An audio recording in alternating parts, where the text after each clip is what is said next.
तरीके से चल रहा है, पूरे देश में सबका साथ, सबका विकास, सबका प्रयास, सबका विश्वास, गरीब, दलित, पिछड़े, आदिवासी की आकांक्षाओं को कैसे पूरा किया जाए, इस पर काम चल रहा है। और खास तौर पर पिछले कई वर्षों में, पिछले 8 वर्षों के कालखंड को जब हम देखते हैं, उस समय और आज के अगर 2023-24 के बजट को देखते हैं तो जमीन और आसमान का अंतर दिखाई देता है। विकास की दृष्टि से 8 वर्षों में जनजातीय क्षेत्रों में प्रधानमंत्री आवास योजना, उज्ज्वला योजना, नल का जल योजना, ऐसे विशेष योजनाएं जहां प्रारंभ हुई है, वहीं राज्यों के साथ मिलकर के स्वरोजगार की दृष्टि से इस तरह के कार्यक्रमों को आगे बढ़ाया जा रहा है। 2013-14 में जहां हमारा बजट मात्र 4,295 करोड़ था, आज 2023-24 में बढ़कर 12,461 करोड़ हो गया है। और यदि एसटीसी को यानी पूरे मंत्रालय के साथ पूरे सभी मंत्रालयों के जो ट्राइबल बजट है, वो इस बार 1,12,000 करोड़ रुपया जनजातीय क्षेत्रों के विकास के लिए विशेष तौर से दिया गया है। माननीय प्रधानमंत्री जी ने आज जैसे 4-5 ऐसे स्टॉल पर गए जहां स्पेशली जिसको हम कहते हैं vulnerable, particularly vulnerable tribal group, PBTG, माननीय प्रधानमंत्री जी ने प्रधानमंत्री पीबीटीजी प्रोग्राम आगामी 3 वर्षों के लिए स्पेशल कार्यक्रम 15,000 करोड़ का प्रारंभ करने का जिम्मेदारी दिया है, जिसके माध्यम से बुनियादी सुविधाओं से लेकर, शिक्षा से लेकर, स्वास्थ्य से लेकर, ऐसे जो सुदूरवर्ती क्षेत्र में जहां तक लोग नहीं पहुंचे, वहां पर प्रधानमंत्री के द्वारा इस कार्यक्रम के माध्यम से सारी चीजें पहुंचे, इस संकल्प के साथ प्रारंभ किया जा रहा है। तो मैं आज इस बात के लिए कि माननीय प्रधानमंत्री जी लगातार जनजातीय क्षेत्रों और उसके संस्कृति को बढ़ावा देते हुए जो आजादी के संघर्षों में वैसे जो लोग अपनी जमीन, अपनी मिट्टी, अपनी भारत माता के लिए आहुति दिया, उनके लिए सम्मान कैसे बढ़े, उनको कैसे ढूंढे जाए, उसको कैसे खोजे जाए, वो जो भूले बिसरे लोग हैं उनको कैसे इतिहास के पन्नों में फिर से लाया जाए। आदिवासी संग्रहालय, जनजाति संग्रहालय का निर्माण पूरे देश भर में सभी राज्यों में हो रहा है।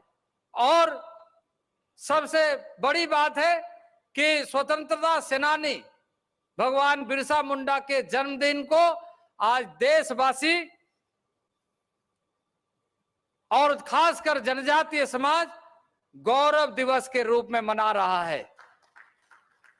और इस बार जिस तरीके से 15 नवंबर को जनजाति गौरव दिवस का उत्सव मनाया गया, वह उत्सव अभूतपूर्व तरीके से पूरे देश ही नहीं बल्कि दुनिया के लिए सोशल मीडिया में जिस तरीके से उनको प्रसिद्धि मिली, उस कार्यक्रम को अभूतपूर्व रहा। इसके लिए भी माननीय प्रधानमंत्री जी को मैं हृदय की गहराइयों से आभार व्यक्त करना चाहता हूं कि इस तरह से जनजातीय समाज के मान प्रतिष्ठा और उनके पूर्वजों को जिन्होंने देश के लिए अपनी आहुति दी, उसको सम्मान देने का काम किया है। इसी के साथ साथ ही देश में आज दुनिया के लिए उदाहरण बन गया है कि अब वो देश है जिस देश में वास्तविक रूप से जो मदर ऑफ डेमोक्रेसी हम कहते हैं, लोकतंत्र के जो जननी है, लोकतंत्र की जननी भारत, उसको नए तरीके से दुनिया में प्रस्तुत किया है माननीय प्रधानमंत्री जी के नेतृत्व में। जब देश के एक सुदूरवर्ती गांव में पली बड़ी महिला संथाली जनजाति समाज की आज देश के सबसे सर्वोच्च नागरिक का सम्मान राष्ट्रपति पद पर सुशोभित हो रहे। आजादी के 75 वर्ष में 2014 के बाद देश को ऐसा नेतृत्व मिला है जहां न केवल आदिवासी समाज, जनजाति समाज, बल्कि देश पूरा गौरव कर रहा है और देश आत्मनिर्भर भारत बनने की दिशा में आगे बढ़ रहा है। आत्मनिर्भर भारत बनने की दिशा में आदिवासी जनजाति समाज पीछे ना रहे, प्रधानमंत्री की हमेशा चिंता रहती है। हमेशा उसके बारे में योजनाओं का सूत्रण कैसे हो रहा है उसकी जानकारी लेते रहते हैं, हमें निर्देशित करते रहते हैं। और इसलिए मैं आज हृदय के गहराइयों से उनका स्वागत करते हुए, अभिनंदन करते हुए, मैं 10.5 करोड़ जनता की ओर से मैं पुनः हार्दिक आभार व्यक्त करता हूं। अभिनंदन वंदन करते हुए, स्वागत करते हुए मैं अपने वाणी को विराम देता हूं। बहुत बहुत धन्यवाद।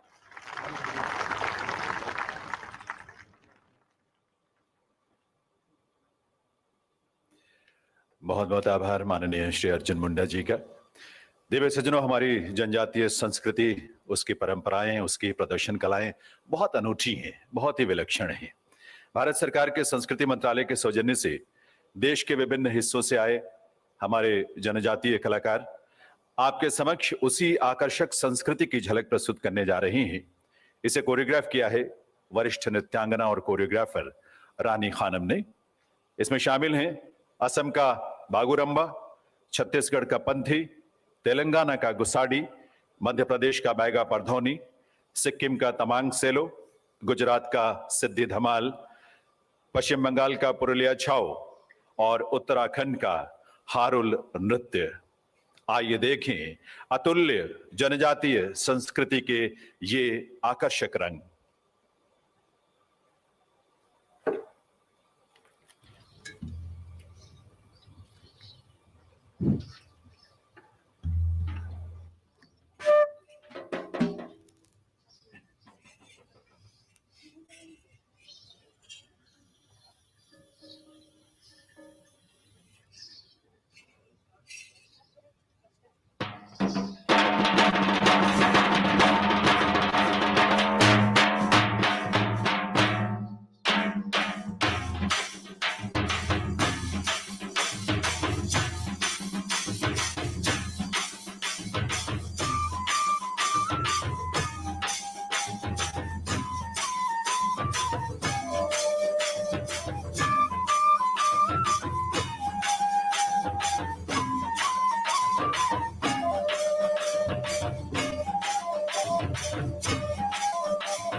दिव्य सज्जनों, ये हमारी जनजातीय संस्कृति भी है, संस्कार भी है और हमारी अतुल्य धरोहर भी।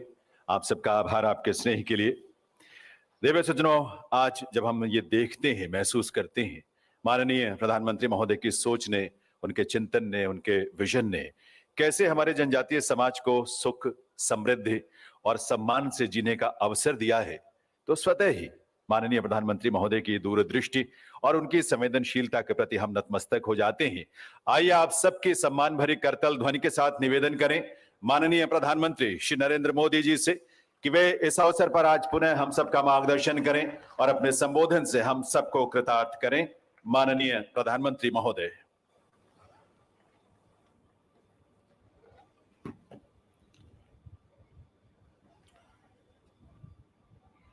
केंद्रीय मंत्रिमंडल के मेरे साथी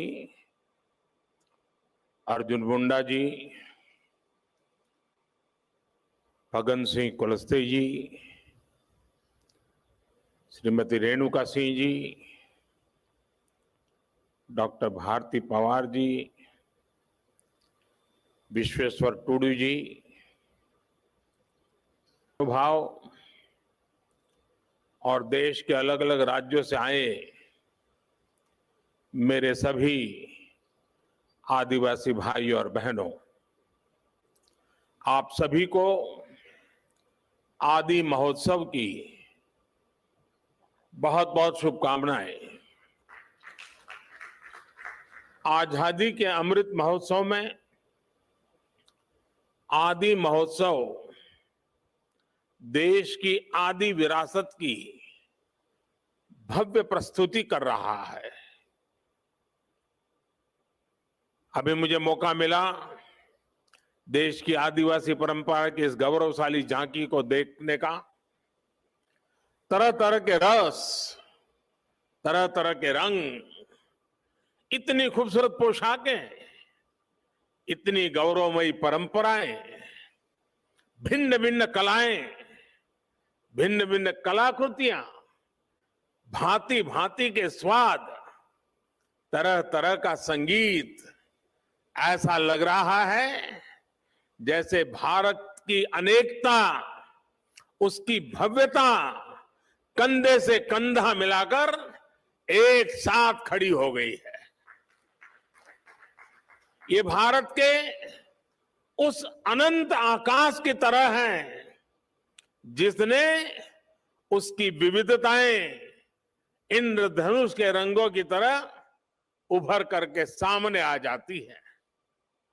और इंद्रधनुष की एक और विशेषता भी है, ये अलग अलग रंग जब एक साथ मिलते हैं तो प्रकाश पुंज बनता है जो विश्व को दृष्टि भी देता है और दिशा भी देता है। ये अनंत विविधताएं जब एक भारत श्रेष्ठ भारत के सूत्र में पिरोती हैं, तब भारत का भव्य स्वरूप दुनिया के सामने आता है। तब भारत अपने सांस्कृतिक प्रकाश से विश्व का मार्गदर्शन करता है।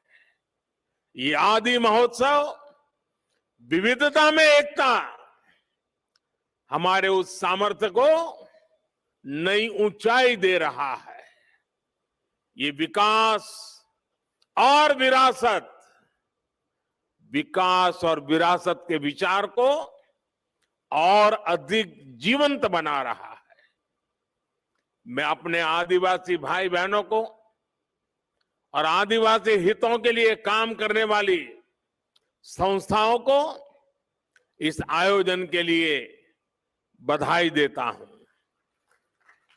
साथियों, 21वीं सदी का भारत सबका साथ, सबका विकास के मंत्र पर चल रहा है। जिससे पहले दूर सुदूर समझा जाता था, अब सरकार दिल्ली से चलकर उसके पास जाती है। जो पहले खुद को दूर सुदूर समझता था, अब सरकार उसे मुख्य धारा में ला रही है। बीते 8-9 वर्षों में आदिवासी समाज से जुड़े आदि महोत्सव जैसे कार्यक्रम देश के लिए एक अभियान बन गए हैं। कितने ही कार्यक्रमों का मैं खुद भी हिस्सा बनता हूं। ऐसा इसलिए क्योंकि आदिवासी समाज का हित मेरे लिए व्यक्तिगत रिश्तों और भावनाओं का विषय भी है। जब मैं राजनीतिक जीवन में नहीं था, एक सामाजिक कार्यकर्ता के रूप में, संगठन के कार्यकर्ता के रूप में काम करता था, तो मुझे अनेकों राज्यों में और उसमें भी हमारे जनजातीय समूह के बीच जाने का अवसर मिलता था। मैंने देश के कोने कोने में आदिवासी समाजों के साथ, आदिवासी परिवारों के साथ कितने ही सप्ताह बिताए हैं। मैंने आपकी परंपराओं को करीब से देखा भी है, उसे जिया भी है और इनसे बहुत कुछ सीखा भी है। गुजरात में भी उमरगाम से अंबाजी तक गुजरात की पूरी पूर्वी पट्टी, उस आदिवासी पट्टे में जीवन के अत्यंत महत्वपूर्ण वर्ष मेरे आदिवासी भाई बहनों की सेवा में लगाने का मुझे सौभाग्य मिला था। आदिवासियों की जीवन शैली ने मुझे देश के बारे में, हमारी परंपराओं के बारे में, हमारी विरासत के बारे में बहुत कुछ सिखाया है। इसलिए जब मैं आपके बीच आता हूं तो एक अलग ही तरह का अपनत्व मुझे फील होता है। आपके बीच अपनों से जुड़ने का एहसास होता है। साथियों, आदिवासी समाज को लेकर आज देश जिस गौरव के साथ आगे बढ़ रहा है, वैसा पहले कभी नहीं हुआ है। मैं जब विदेशी राष्ट्राध्यक्षों से मिलता हूं और उन्हें उपहार देता हूं, तो मेरी कोशिश होती है कि उसमें कुछ न कुछ तो मेरे आदिवासी भाई बहनों द्वारा बनाए गए कुछ न कुछ उपहार होने चाहिए। आज भारत पूरी दुनिया के बड़े बड़े मंचों पर जाता है तो आदिवासी परंपरा को अपनी विरासत और गौरव के रूप में प्रस्तुत करता है। आज भारत विश्व को यह बताता है कि क्लाइमेट चेंज, ग्लोबल वार्मिंग, ऐसे जो ग्लोबल चैलेंजेस है ना, अगर उसका समाधान आपको चाहिए, आइए मेरे आदिवासी परंपराओं की जीवन शैली देख लीजिए, आपको रास्ता मिल जाएगा। आज जब सस्टेनेबल डेवलपमेंट की बात होती है तो हम गर्व से कह सकते हैं कि दुनिया को हमारे आदिवासी समाज से बहुत कुछ सीखने की जरूरत है। हम कैसे पेड़ों से, जंगलों से, नदियों से, पहाड़ों से हमारी पीढ़ियों का रिश्ता जोड़ सकते हैं। हम कैसे प्रकृति से संसाधन लेकर भी उसे संरक्षित करते हैं, उसका संवर्धन करते हैं। इसकी प्रेरणा हमारे आदिवासी भाई बहन हमें लगातार देते रहते हैं। और यही बात आज भारत पूरे विश्व को बता रहा है। साथियों, आज भारत के पारंपरिक और खासकर जनजातीय समाज द्वारा बनाए जाने वाले प्रोडक्ट्स की डिमांड लगातार बढ़ रही है।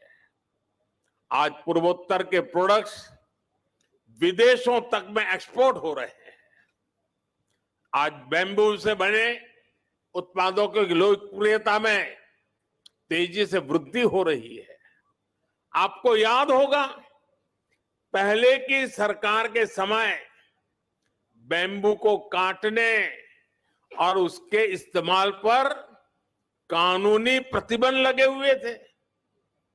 हम बैम्बू को घास की कैटेगरी में ले आए और उस पर सारे जो प्रतिबंध लगे थे उसको हमने हटा दिया। इससे बैम्बू प्रोडक्ट्स अब एक बड़ी इंडस्ट्री का हिस्सा बन रहे हैं। ट्राइबल प्रोडक्ट्स ज्यादा से ज्यादा बाजार तक आए, इनकी पहचान बढ़े, इनकी डिमांड बढ़े। सरकार इस दिशा में लगातार काम कर रही है। वन धन मिशन का उदाहरण हमारे सामने है।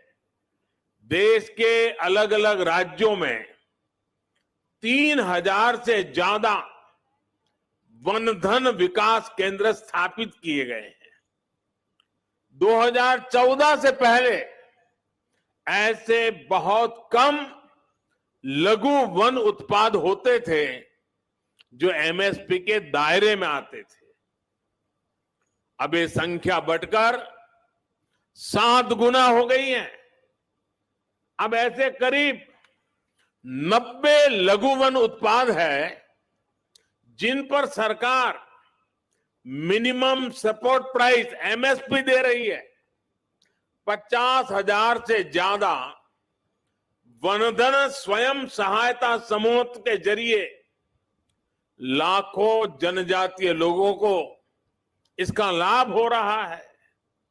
देश में जो स्वयं सहायता समूहों का एक बड़ा नेटवर्क तैयार हो रहा है, उसका भी फायदा आदिवासी समाज को हुआ है। 80 लाख से ज्यादा स्वयं सहायता समूह, सेल्फ हेल्प ग्रुप्स इस समय अलग अलग राज्यों में काम कर रहे हैं। इन समूहों में 1.25 करोड़ से ज्यादा ट्राइबल मेंबर्स हैं। उसमें भी हमारी माताएं बहनें हैं। इसका भी बड़ा लाभ आदिवासी महिलाओं को मिल रहा है। भाइयों और बहनों, आज सरकार का जोर जनजातीय आर्ट्स को प्रमोट करने, जनजातीय युवाओं के स्किल को बढ़ाने पर भी है। इस बार के बजट में पारंपरिक कारीगरों के लिए पीएम विश्वकर्मा योजना शुरू करने की घोषणा भी की गई है। पीएम विश्वकर्मा के तहत आपको आर्थिक सहायता दी जाएगी, स्किल ट्रेनिंग दी जाएगी, अपने प्रोडक्ट की मार्केटिंग के लिए सपोर्ट किया जाएगा। इसका बहुत बड़ा लाभ हमारी युवा पीढ़ी को होने वाला है। और साथियों, ये प्रयास केवल कुछ एक क्षेत्रों तक सीमित नहीं है।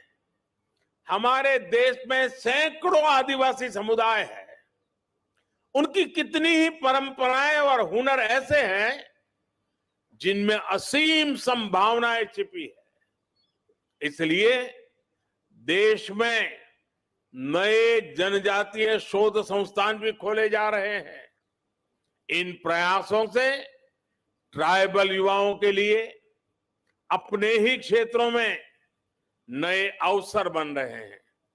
साथियों, जब मैं 20 साल पहले गुजरात का मुख्यमंत्री बना था तो मैंने वहां एक बात नोट की थी।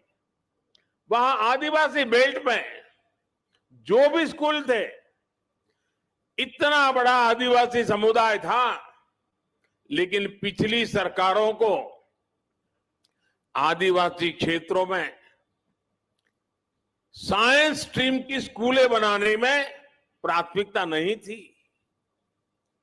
अब सोचिए, जब आदिवासी बच्चा साइंस ही नहीं पढ़ेगा तो डॉक्टर इंजीनियर कैसे बनता? इस चुनौती का समाधान हमने उस पूरे बेल्ट में आदिवासी क्षेत्र के स्कूलों में साइंस की पढ़ाई का इंतजाम करके किया। आदिवासी बच्चे देश के किसी भी कोने में हो, उनकी शिक्षा, उनका भविष्य, ये मेरी प्राथमिकता है। आज देश में एकलव्य मॉडल आदिवासी विद्यालयों की संख्या में 5 गुना की वृद्धि हुई है। 2004 से 2014 के बीच 10 वर्षों में केवल 90 एकलव्य आदिवासी स्कूल खुले थे, लेकिन 2014 से 2022 तक इन 8 वर्षों में 500 से ज्यादा एकलव्य स्कूल स्वीकृत हुए हैं। वर्तमान में इनमें 400 से ज्यादा स्कूलों में पढ़ाई शुरू भी हो चुकी है। 1 लाख से ज्यादा जनजातीय छात्र छात्राएं इन नए स्कूलों में पढ़ाई भी करने लगे हैं। इस साल के बजट में ऐसे स्कूलों में करीब 40,000 से भी ज्यादा शिक्षकों और कर्मचारियों को भर्ती की भी घोषणा की गई है। अनुसूचित जनजाति के युवाओं को मिलने वाली स्कॉलरशिप में भी 2 गुने से ज्यादा की बढ़ोतरी की गई है। इसका लाभ 30 लाख विद्यार्थियों को मिल रहा है। साथियों, आदिवासी युवाओं को भाषा की बाधा के कारण बहुत दिक्कत का सामना करना पड़ता था, लेकिन नई राष्ट्रीय शिक्षा नीति में मातृभाषा में पढ़ाई के विकल्प को भी खोल दिए गए हैं। अब हमारे आदिवासी बच्चे, आदिवासी युवा अपनी भाषा में पढ़ सकेंगे, आगे बढ़ सकेंगे। साथियों, देश जब आखिरी पायदान पर खड़े व्यक्ति को अपनी प्राथमिकता देता है तो प्रगति के रास्ते अपने आप खुल जाते हैं। हमारी सरकार वंचितों को वरीयता यही मंत्र को लेकर देश विकास के लिए नए आयाम छू रहा है। सरकार जिन आकांक्षी जिला, आकांक्षी ब्लॉक को विकसित करने का अभियान चला रही है, उसमें ज्यादातर आदिवासी बाहुल्य इलाके हैं। इस साल के बजट में अनुसूचित जनजातियों के लिए दिया जाने वाला बजट भी 2014 की तुलना में 5 गुना बढ़ा दिया गया है। आदिवासी क्षेत्रों में बेहतर आधुनिक इंफ्रास्ट्रक्चर बनाया जा रहा है। आधुनिक कनेक्टिविटी बढ़ने से पर्यटन और आय के अवसर भी बढ़ रहे हैं। देश के हजारों गांव जो कभी वामपंथी उग्रवाद से प्रभावित थे, उन्हें अब 4G कनेक्टिविटी से जोड़ा जा रहा है। यानी जो युवा अलग थलग होने के कारण अलगाववाद के जाल में फंस जाते थे, वो अब इंटरनेट और इंफ्रा के जरिए मुख्य धारा से कनेक्ट हो रहे हैं। ये सबका साथ, सबका विकास, सबका विश्वास और सबका प्रयास, इसकी वो मुख्य धारा है जो दूर सुदूर देश के हर नागरिक तक पहुंच रही है। ये आदि और आधुनिकता के संगम की वो आहट है जिस पर नए भारत की बुलंद इमारत खड़ी होगी। साथियों, बीते 8-9 वर्षों में आदिवासी समाज की यात्रा इस बदलाव की साक्षी रही है कि देश कैसे समानता और समरसता को प्राथमिकता दे रहा है। आजादी के बाद 75 वर्षों में पहली बार देश का नेतृत्व एक आदिवासी के हाथ में है। पहली बार एक आदिवासी महिला राष्ट्रपति जी के रूप में सर्वोच्च पद पर भारत का गौरव बढ़ा रही है। पहली बार आज देश में आदिवासी इतिहास को इतनी पहचान मिल रही है। हम सब जानते हैं कि देश की आजादी की लड़ाई में हमारे जनजातीय समाज के उनका कितना बड़ा योगदान रहा है, कितनी बड़ी भूमिका निभाई थी। लेकिन देश दशकों तक इतिहास के उन स्वर्णिम अध्यायों पर, वीर वीरांगनाओं के उन बलिदानों पर पर्दा डालने के प्रयास होते हैं। अब अमृत महोत्सव में देश ने अतीत के उन भूले बिसरे अध्यायों को देश के सामने लाने का बीड़ा उठाया है। पहली बार देश ने भगवान बिरसा मुंडा की जन्म जयंती पर जनजातीय गौरव दिवस मनाने की शुरुआत की है। पहली बार अलग अलग राज्यों में आदिवासी स्वतंत्रता सेनानी म्यूजियम खोले जा रहे हैं। पिछले साल ही मुझे झारखंड के रांची में भगवान बिरसा मुंडा को समर्पित म्यूजियम के लोकार्पण का अवसर मिला था। ये देश में पहली बार हो रहा है, लेकिन इसकी छाप आने वाली कई पीढ़ियों में दिखाई देगी। ये प्रेरणा देश को कई सदियों तक दिशा देगी। साथियों, हमें हमारे अतीत को सहेजना है, वर्तमान में करते हुए भावना को शिखर पर ले जाना है और भविष्य के सपनों को साकार करके ही रहना है। आदि महोत्सव जैसे आयोजन इस संकल्प को आगे बढ़ाने का एक मजबूत माध्यम है। हमें इसी एक अभियान के रूप में आगे बढ़ाना है, एक जन आंदोलन बनाना है। ऐसे आयोजन अलग अलग राज्यों में भी ज्यादा से ज्यादा होने चाहिए। साथियों, इस वर्ष पूरा विश्व भारत की पहल पर इंटरनेशनल मिलेट ईयर भी मना रहा है। मिलेट्स, जिसे हम आमतौर भाषा में मोटे अनाज के रूप में जानते हैं और सदियों से हमारे स्वास्थ्य के मूल में ये मोटा अनाज था और हमारे आदिवासी भाई बहन के खान पान का वो प्रमुख हिस्सा हो रहा है।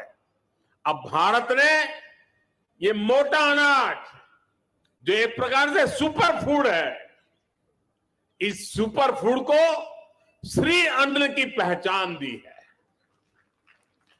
जैसे श्री अन्न बाजरा, श्री अन्न ज्वार, श्री अन्न रागी, ऐसे कितने ही नाम है।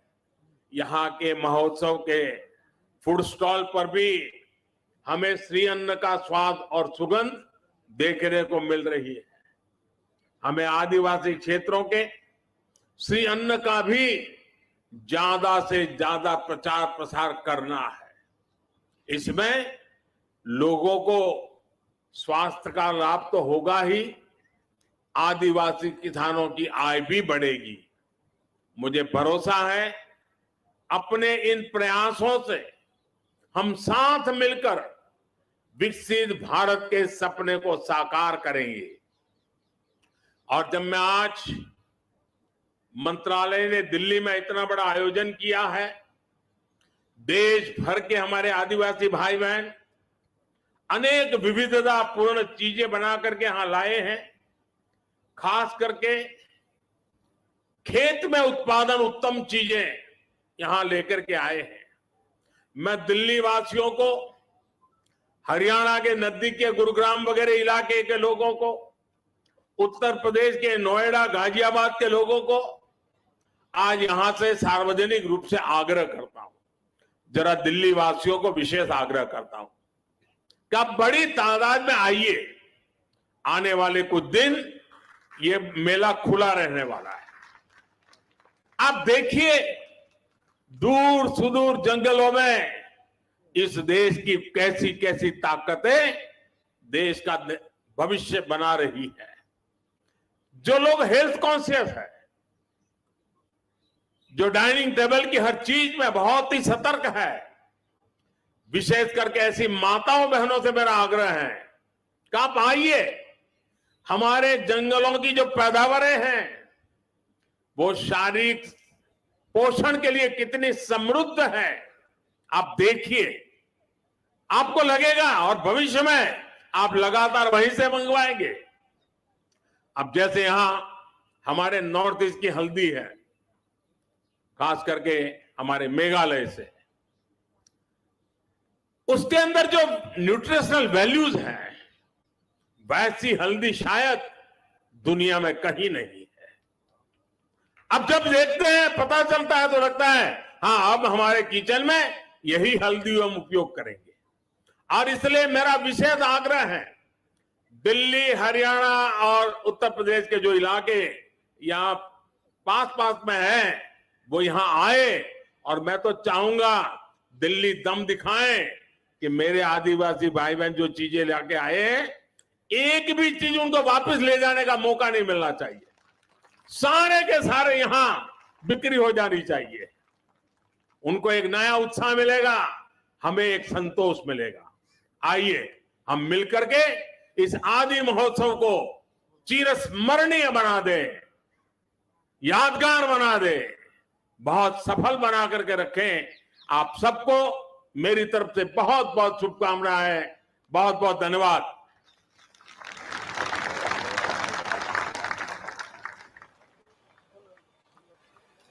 दिव्य सज्जनों,